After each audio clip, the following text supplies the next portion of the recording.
They said selling my mother's house was the only option. We were sitting in my aunt's living room, Sunday afternoon, coffee getting cold on the table. My mother sat beside me, pale, thin, a scarf wrapped around her head where her hair used to be. The chemotherapy had started 3 weeks ago. She was 62 years old, had stage 3 cancer, could barely walk without getting exhausted. And my father was explaining why she needed to sell the building she'd owned for 30 years. "It's the practical thing," he said, calm, reasonable, like he was solving a simple problem. "The market's good right now. You'll get a fair price." My mother didn't speak, just stared at her hands. My brother nodded. "It makes sense, Mom. You can't manage a property anymore, not with treatment." I looked around the room. My aunt, my uncle, my brother, my father, everyone nodding, everyone agreeing, like my mother wasn't even there, like her cancer had already erased her voice. "She's not selling," I said. The room went quiet. My father looked at me, smiled. Not warmly. "This isn't your decision, sweetheart. This is between your mother and the family." Then let her speak. My mother lifted her head, looked at me. Her eyes said thank you, but her mouth stayed closed because she was too tired, too sick, too worn down to fight. This story was sent to me by a woman who asked to remain anonymous. These are her words. "My mother got divorced from my father 4 years ago. She'd found out he was cheating. Not his first time, but the first time she had proof. She filed. He didn't contest it. The house, a small apartment building with 4 units, was awarded to her. It had been in her name from the beginning. Her father had left it to her when he died. My father had lived in it, had collected rent from it, had managed it for years, but legally, it was always hers. After the divorce, my father was supposed to leave, supposed to vacate the building, turn over the rental income, move on. He didn't. Said he needed time, said he'd leave soon. That was 4 years ago. He was still there, still collecting rent, still living in her property, and my mother was too sick to fight him. The building had 4 apartments, small units, nothing fancy, located in a working-class neighborhood where rent was modest but steady. 3 units were rented, brought in $2,400 a month total. The 4th unit, the largest one, was where my father lived, alone, rent-free. He collected the money from the other tenants, deposited it into an account my mother couldn't access, sent her $800 a month, 1/3 of what was rightfully hers. "It's for expenses," he'd say when she'd ask about the rest. "Repairs, maintenance, taxes. You don't understand what it costs to run a building." My mother survived on that $800, plus a small disability check, $1,600 total. Her cancer treatment wasn't fully covered by insurance. The medication alone cost $300 a month. She couldn't afford decent food, couldn't buy new clothes when hers wore out, couldn't pay for the supplements her doctor recommended. I helped when I could. But I had my own bills, my own life. I was 31, worked as a teacher, made enough to survive, but not enough to support 2 people. My brother made more. He was a contractor, good money, but he said my mother needed to manage her finances better, that she was probably spending money on unnecessary things. She wasn't. She was starving herself to afford medicine. When my mother got diagnosed, everything became urgent. The cancer was aggressive. Treatment was brutal. She lost weight, lost strength, lost the ability to do basic things. I moved in with her temporarily, helped her to appointments, made sure she ate, made sure she took her medication. That's when I realized how bad things were. Her refrigerator was nearly empty. Her cabinets had rice and canned soup. Nothing fresh. Nothing nutritious. "Mom, why don't you have food?" "I have food." "You have nothing." How are you eating? She didn't answer, just looked away. I checked her bank account. She'd given me access when she got too sick to manage it. 800 from my father, 400 from disability, 600 went to rent on her small apartment, 200 to utilities, 300 to medication. That left 100 for food, clothing, transportation, and everything else for an entire month. Mom, you can't live like this. I'm managing. You're not. You're dying, and it's not just from cancer. She smiled, sad, tired.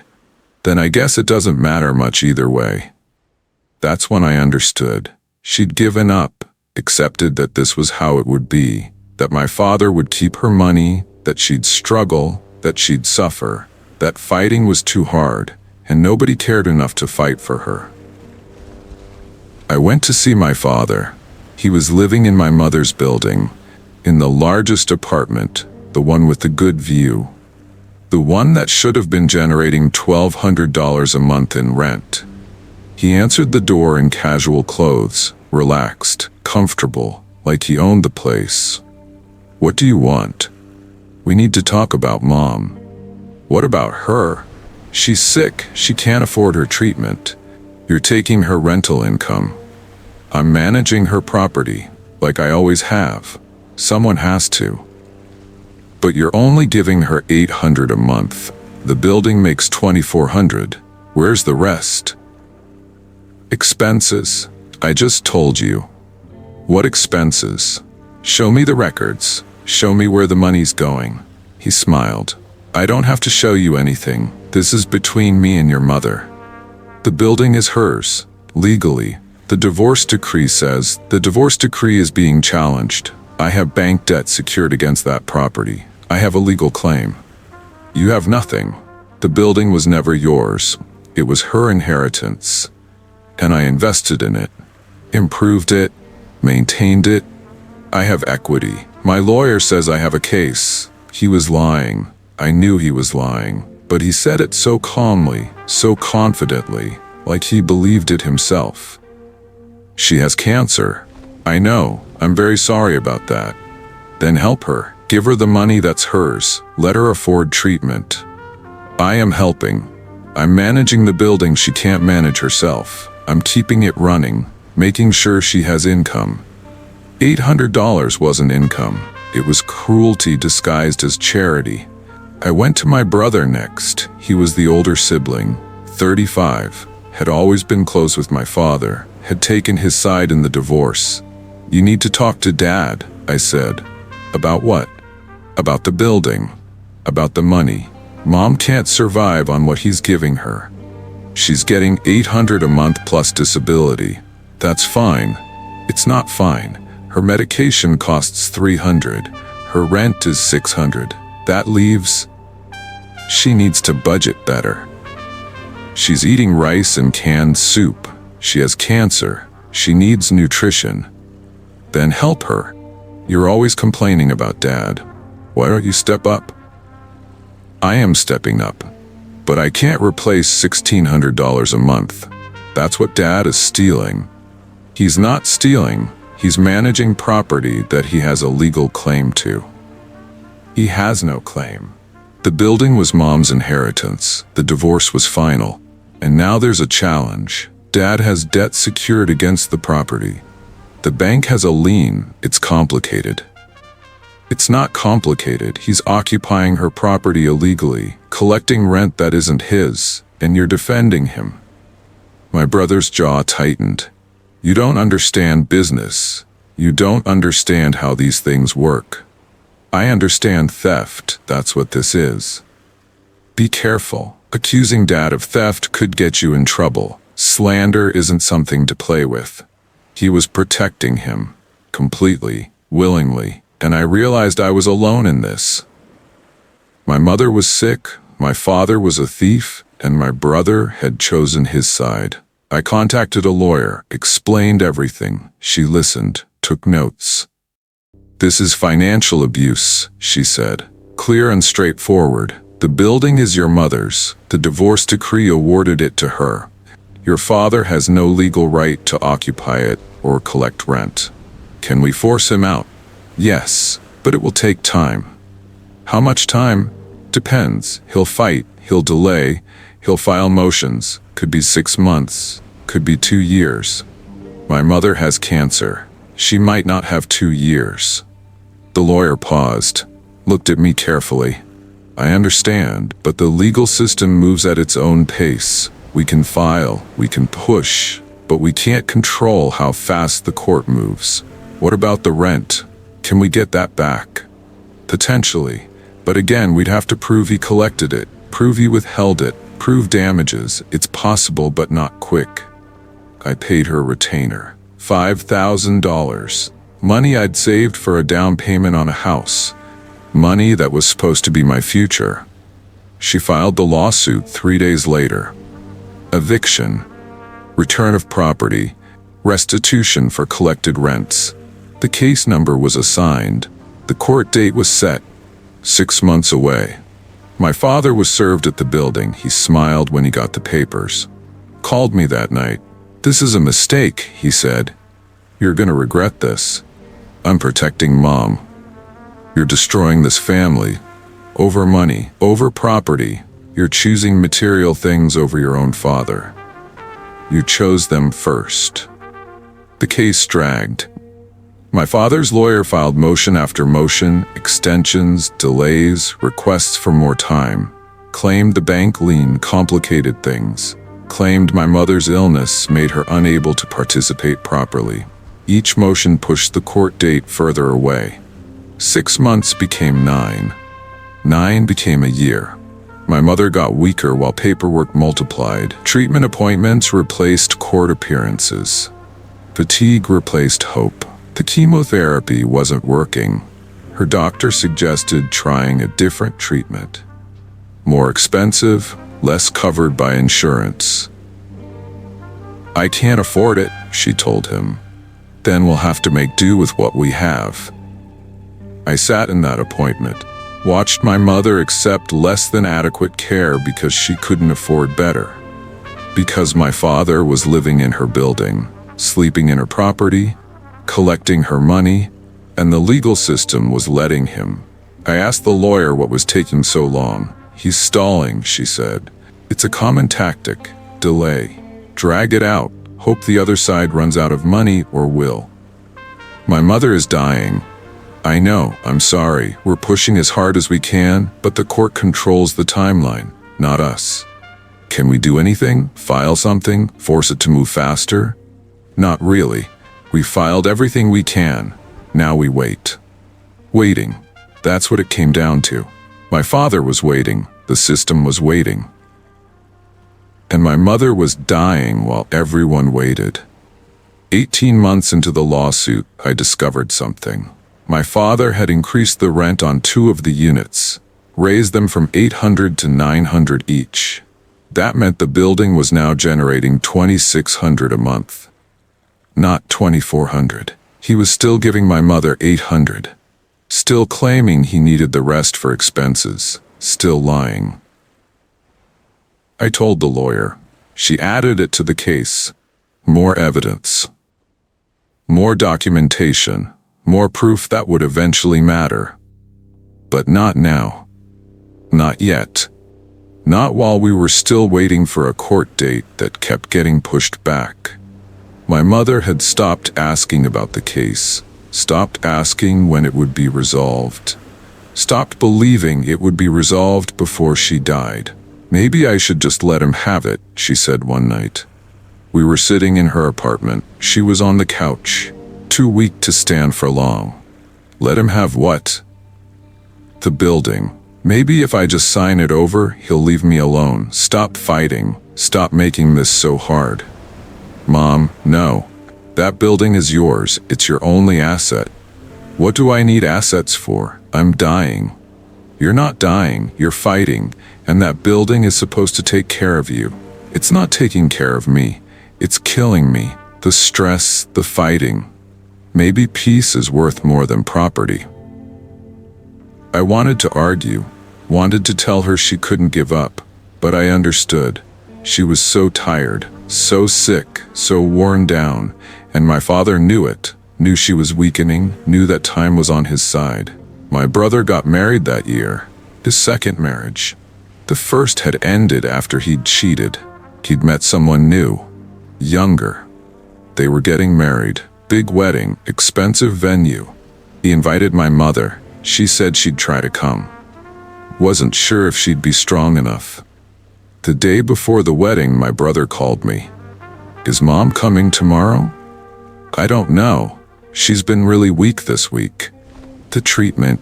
She needs to be there, it's important." "I understand, but she might not be able to. She can barely get out of bed. She can make the effort. She made the effort for your graduation, for your wedding. She can do this." That was before cancer. "I know, but this is important to me. Family should be there." Family.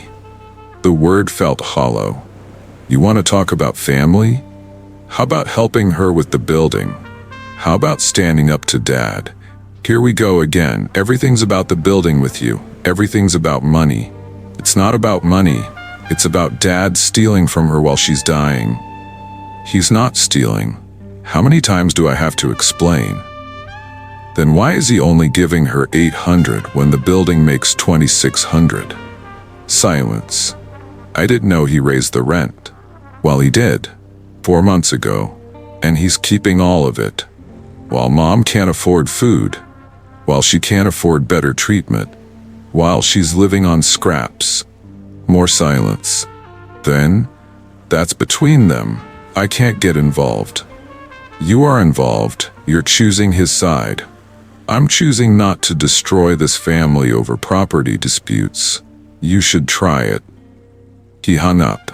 My mother didn't go to the wedding. She was too sick. My brother didn't call to check on her. 2 years into the lawsuit, we finally got a court date. Real one, not preliminary, not a hearing, an actual trial date. 3 months away. The lawyer was optimistic. We have everything we need, documentation, evidence, the law is clear. The property is your mother's. He has no legal right to occupy it. But he'll appeal, he'll drag it out more. Maybe. But once we have a judgment, we can enforce it. We can get him out, we can recover the rent. This is good news. I told my mother. She nodded, didn't smile, didn't show relief. 3 more months, she said. Then it's over. Then she looked at me. Or I am. I didn't answer, because this time neither of us was pretending. The cancer's spreading. The new treatment isn't working. My doctor said, what did he say? That I have maybe 6 months, maybe less. 6 months. The same amount of time we'd been waiting for the first court date that got delayed. The same amount of time my father had been stalling. The same amount of time between now and when justice might finally come.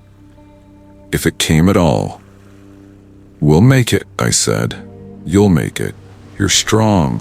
I'm not strong, I'm tired, and I'm ready for this to be over. It will be 3 months. Then we get the building back. Then you can sell it, take the money, get better treatment, rest. I can die in peace, that's what I can do. She wasn't being dramatic, just realistic, just accepting what I couldn't. I started noticing things. The way my father would smile when he saw me. The way he'd ask about my mother's health. How's she doing? Not concerned, curious. She's managing. Must be hard, with the treatment, the side effects. It is. Tell her I'm thinking about her, that I hope she feels better. But he didn't hope she felt better. He hoped she'd die. Before the court date, before the judgment, before he had to give back what he'd stolen. That's when I understood. This wasn't about debt, wasn't about bank liens, wasn't about legal complications. This was about waiting. Waiting for my mother to die. So the building would pass to me and my brother. So he could negotiate with us instead of her. So he could claim his equity. So he could finally have what he'd been occupying illegally for 4 years. He was betting on time, betting on cancer. Betting that 3 more months was too long. And he might be right. The trial got postponed 2 weeks before the date.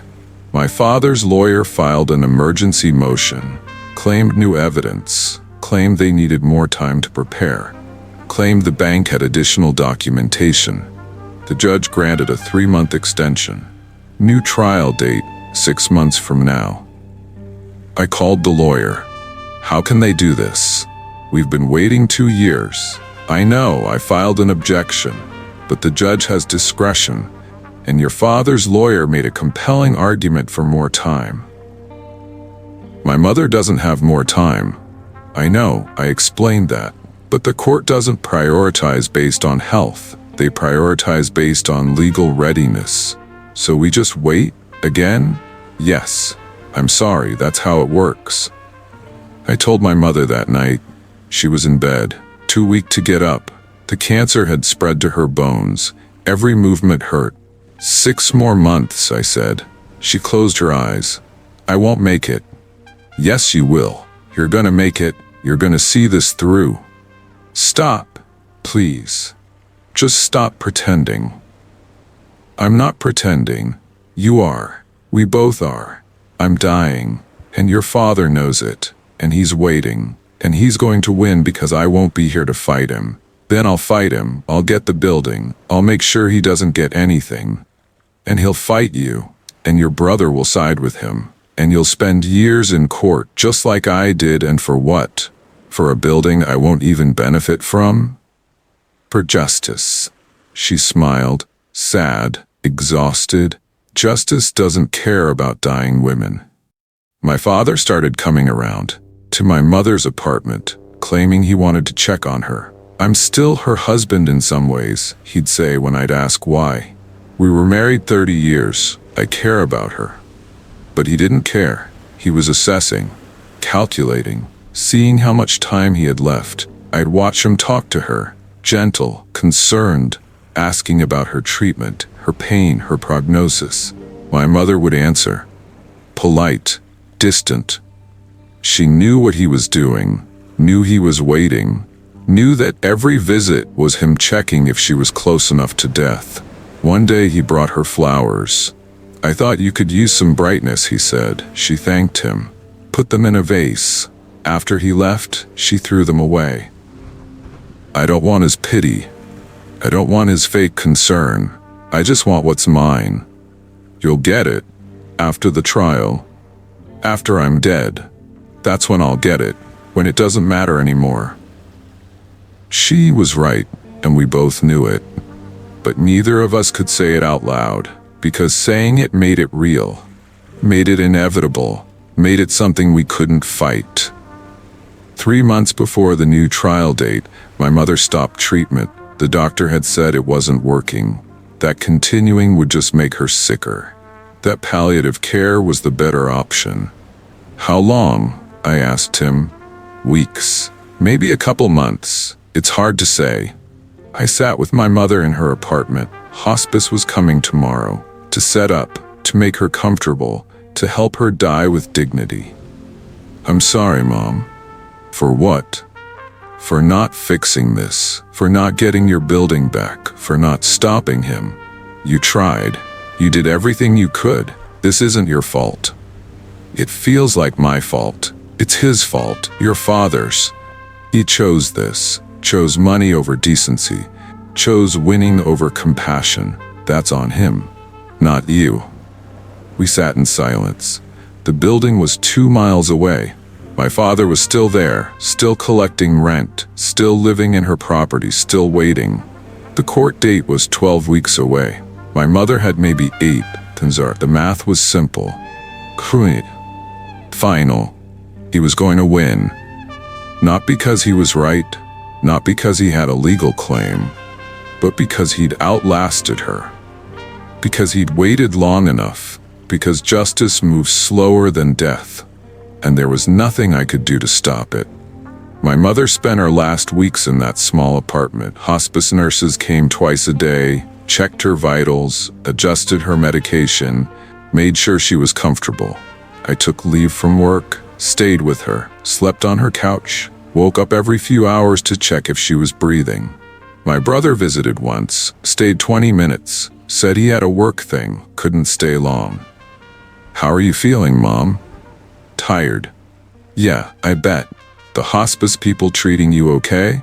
They're fine. Good, that's good. Let me know if you need anything. He left, didn't come back. My father visited more often, 3 times a week. Brought groceries I knew my mother couldn't eat. Brought magazines she was too weak to read. Sat beside her bed, making small talk like they were old friends. The building's doing well, he'd say. Tenants are all paid up, everything's running smoothly. My mother would nod, say nothing. Once you're feeling better, we should talk about the future, about what makes sense. She'd close her eyes, he'd take the hint. Leave. But he'd be back, always back. Checking, waiting, counting down. 6 weeks before the trial, my mother's lawyer called. I need to discuss something with you about what happens if your mother passes before the court date. Don't. I have to. Legally, we need to be prepared. She's not dead yet, I know, but if she passes, the case changes. The property would go to her estate, to her heirs. That's you and your brother. And then what? Then your father would have to negotiate with you both. The eviction case would continue, but the restitution claim, the rent he collected, that becomes harder to prove and recover. So he's been waiting for this, for her to die, so he can deal with us instead. Possibly, yes. And my brother will side with him. Will say we should settle, should split the building, should let Dad have his equity. That's likely. So everything Mom went through, everything we fought for, it doesn't matter. It matters. But yes, her death would complicate things significantly. Give your father more leverage, more options. I thanked her. Hung up. Sat in the silence of my mother's apartment. The truth was simple, horrible, clear. My father wasn't just waiting for her to die. He was counting on it. His whole strategy depended on it. Outlast her. Outlast the cancer. Outlast the court system. Then negotiate from strength, with children who'd be tired, who'd want it over, who'd settle for less than what was right. Just to be done. My mother died on a Tuesday. Early morning, I was sleeping on her couch. The hospice nurse woke me. She's gone. Peaceful. No pain. I sat with her for an hour, held her hand even though it was cold, even though she was gone, even though there was nothing left to hold on to. The building was still 2 miles away. My father was still there. The court date was 5 weeks away. She'd missed it by 35 days. I called my brother, told him. He was quiet. Then, I'll handle the funeral arrangements. You shouldn't have to do that alone. Okay, and we need to talk about the building, about Dad, about what happens next. Not now. I know, I'm just saying, we'll need to figure this out. He was already planning, already calculating, already siding with our father. My mother was dead less than an hour, and he was already thinking about property division. The funeral was small. My mother hadn't had many friends left. My father had slowly isolated her over the years, made it hard for her to maintain relationships, made himself the center of her world, then left her with nothing when he exited that world. My father came, sat in the front row, cried, real tears. I watched him, wondered if he felt guilty, if he realized what he'd done, if he understood that he'd starved her, stressed her, killed her slowly while pretending to care. Probably not. People like him don't see themselves clearly, don't recognize cruelty when they're the ones committing it. After the service, he approached me. I'm sorry for your loss. Our loss. She was your wife for 30 years. Yes, she was. I loved her. I want you to know that. You had a strange way of showing it. The building situation was complicated. I never wanted to hurt her. But you did. You took her money. You occupied her property. You waited for her to die. That's not fair. I was managing a difficult situation. You were stealing from a dying woman. That's what you were doing." He looked hurt, offended, like I'd accused him of something unreasonable. "We should talk," he said, "about the estate, about moving forward." "There's nothing to talk about." "There is. The building, your mother's will, how we're going to handle." "You mean how you're going to convince my brother to let you keep stealing?" "I'm not stealing. I have legitimate claims. You have nothing. And when that court date comes, I'm going to make sure everyone knows it." My mother's will was read a week later. Simple document. Everything split between my brother and me. The building, her small savings account, her personal effects. Nothing to my father, nothing to anyone else. Just her children. My brother and I inherited the building 50-50, which meant we had to agree on everything, had to make decisions together, had to negotiate. My father knew this, had been counting on it. 3 days after the will reading, my brother called. "We need to talk about the building." "What about it?" "About what we're going to do with it, about Dad's situation." "Dad's situation is simple. He's illegally occupying Mom's property. He needs to leave." "It's not that simple. He has debt against the building. He has nothing. We've been over this. The building was Mom's inheritance. Dad never owned it, never had a claim. The divorce gave it to her. The court case is over." "What?" "I talked to Dad's lawyer. They're willing to settle. We drop the case. Dad stays in his apartment, pays reduced rent. We split the income from the other 3 units. Everyone wins. Everyone except Mom, who died fighting for what was hers. Mom's gone. This isn't about her anymore. This is about us, about being practical." "Practical or about protecting Dad?" Silence. Then, "He's still our father. And he stole from our mother while she was dying. That doesn't bother you?" "Of course it bothers me, but dragging this through court, fighting for years, spending money on lawyers, for what? To punish him? To get revenge? To get justice? Justice doesn't pay bills, settlement does." I refused to settle. Told my brother we were going to court, going to get Dad evicted, going to recover every dollar he'd stolen. "You can't do that without me," my brother said. "I own half. I have to agree." "Then agree. Do the right thing. The right thing is ending this, moving on, not destroying our family over a building. Dad destroyed our family when he cheated on Mom, when he took her money, when he let her suffer. You're just choosing to ignore it. I'm choosing to be realistic, to be an adult about this. Being an adult means holding people accountable, even when it's uncomfortable." "Fine. You want to fight? Fight. But I'm settling my half. Dad can stay. I'll take my portion of the rent. You do whatever you want with yours." He was splitting the inheritance, splitting the building, making it impossible to enforce anything. I called the lawyer, explained the situation. Can he do that? Technically, yes. As a 50% owner, he can make decisions about his share, including allowing your father to remain in the unit. But that undermines the whole case. I know, and it makes eviction extremely difficult. You'd have to prove your father is damaging the property or violating terms. Simply occupying with partial owner consent isn't enough. So I lost. We lost. Mom lost. Not necessarily. You can still pursue restitution for the rent he collected while your mother was alive. That's separate from the eviction question. How long will that take? Years, possibly. He'll fight it, claim he was managing the property with permission, claim expenses offset the income. It'll be complicated. Years, more waiting, more fighting, more watching my father win.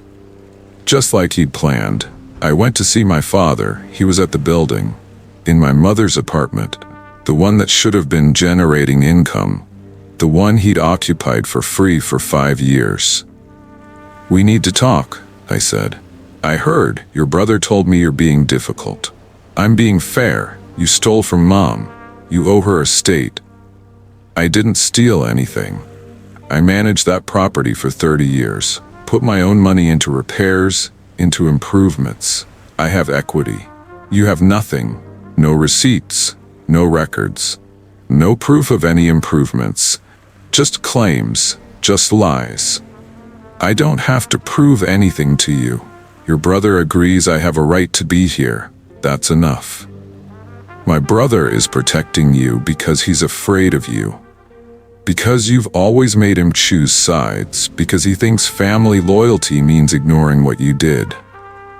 What I did was survive a difficult divorce, manage a complicated financial situation, try to help your mother while dealing with my own problems. Your own problems? You mean your bank debt? The debt you claimed was secured against Mom's building? He paused, smiled slightly. That debt was resolved last year. What? The bank lien. It was paid off, settled. The building has no encumbrances. Then why did you keep saying, why did your lawyer keep claiming strategy, leverage, making sure I had negotiating room? He'd lied for 2 years about bank debt, about liens, about legal complications.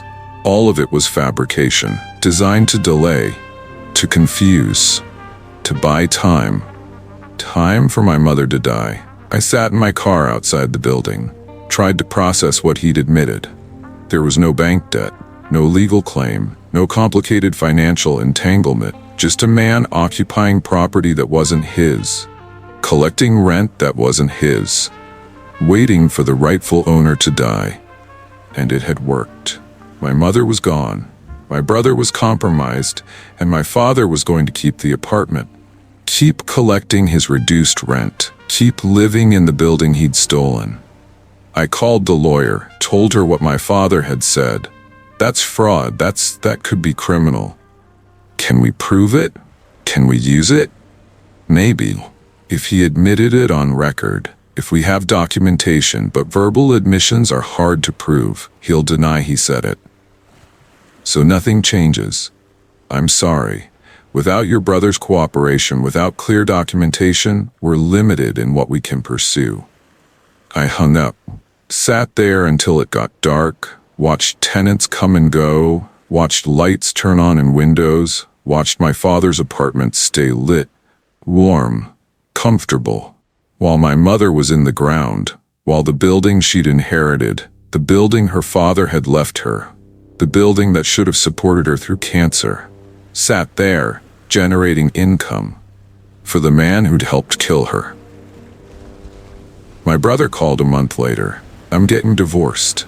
I didn't know what to say. Okay? She found out I was seeing someone else. She's filing. It's going to be ugly. The irony wasn't lost on me. Like Dad. What?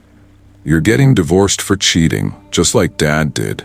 After you spent years defending him, telling me to forgive him, to move on, to not judge.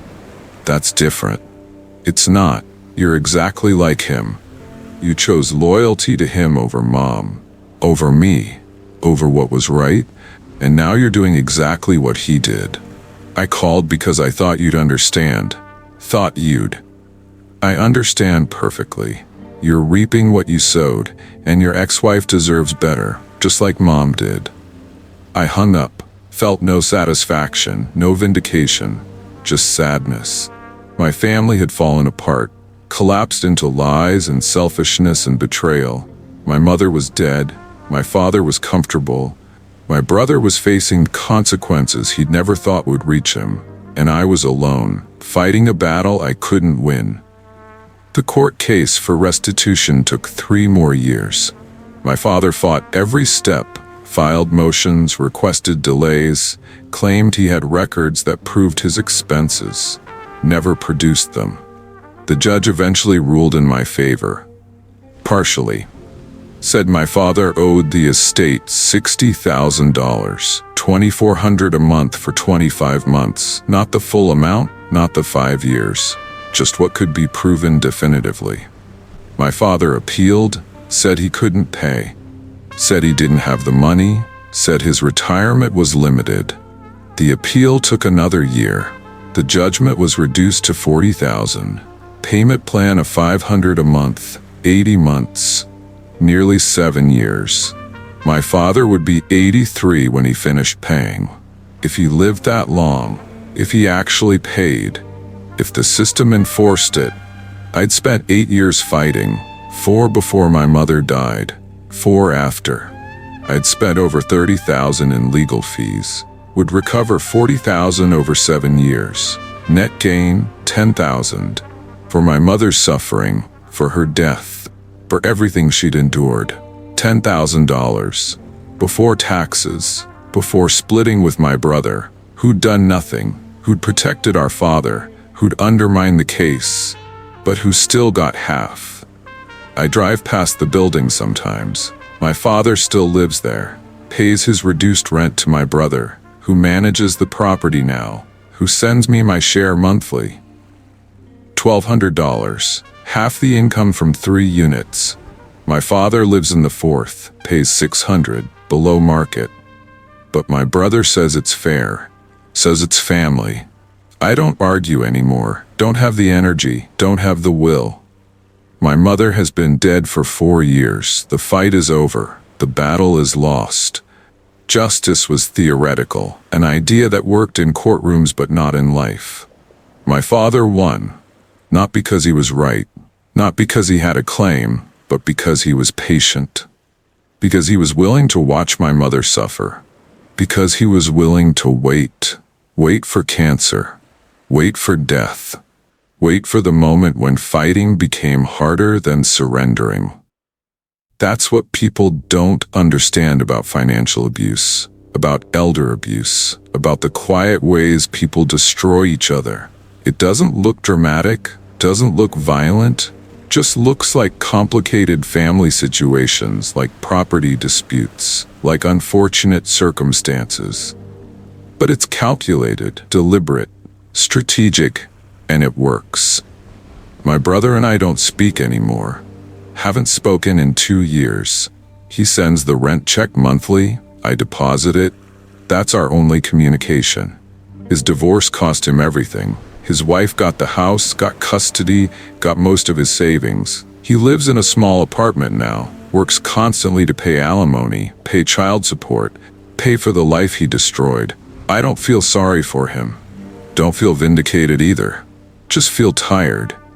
People ask sometimes why I don't just sell my half of the building, walk away, be done with it.